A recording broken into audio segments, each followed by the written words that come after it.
Pod hradbami starých múrov žil raz chlapec bez koruny. Nemal zlato, nemal vojsko, len sny väčšie než tí druhí. V očiach nosil diaľky sveta, v srdci oheň, čo chcel hriať. A keď stretol svoju princeznu, vedel, koho chce chrániť rád. Rozprával jej o krajoch, čo sú vraj až za obzorom. Chcel byť mužom hodným lásky, nielen chlapcom pod jej oknom. Keď odchádzal za obzor, držala ho za dlaň a namiesto veľkých sľubov mu povedala len: nemusíš sa vracať ako hrdina, stačí, ak sa vrátiš ku mne domov. A tak šiel cez rieky, cez lesy a cez dážď. Chcel jej priniesť celý svet, čo sa nedal kúpiť ani nájsť. A keď vietor menil smer, stále veril na svoj cieľ. Netušil, že všetko, čo hľadal, nechal v ten deň za sebou. Potom prišli veľké vojny, prišli pády, prišiel strach.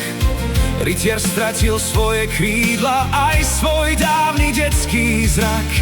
Dlhé roky blúdil svetom, hľadal cestu cez svoj tieň. Smiali sa mu, že sa stratil, on však kráčal ďalej len. Každé ráno nieslo nádej, každá noc zas nový boj.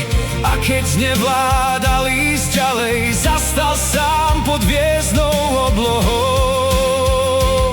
Nech ti vietor cestu stráži, nech ťa vedie každým dňom. Ja tu budem, keď sa vrátiš, svetlo v okne, tvoj domov. A tak šiel cez rieky, cez lesy a cez dážď. Chcel jej priniesť celý svet, čo sa nedal kúpiť ani nájsť. A keď vietor menil smer, stále veril na svoj cieľ. Netušil, že všetko, čo hľadal, nechal v ten deň za sebou. Až raz prišiel k cudzej bráne, kde ju zbadal po rokoch.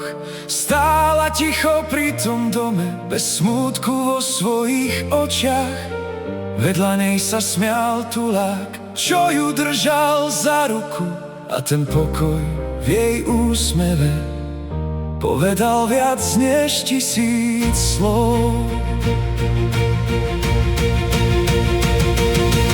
Tulák nemal zlaté brnenie, nemal meč ani erb, len ju vedel rozosmiať, keď ju trápil vlastný svet. A rytier prvýkrát pochopil, čo mu roky unikal význam, že chcel byť hoden jej lásky, hoci jej stačil už vtedy sám. Že nehľadala veľké víťazstvá ani slávu nad krajinou, chcela len človeka, ktorý večer príde domov. Tak šiel ďalej cez rieky, cez lesy a cez dážď. Tento raz už nie za ňou, ale za tým, kým sa mal stáť. A keď vietor menil smer, už sa nebál nových ciest, lebo konečne pochopil, čo mu vravela v ten deň.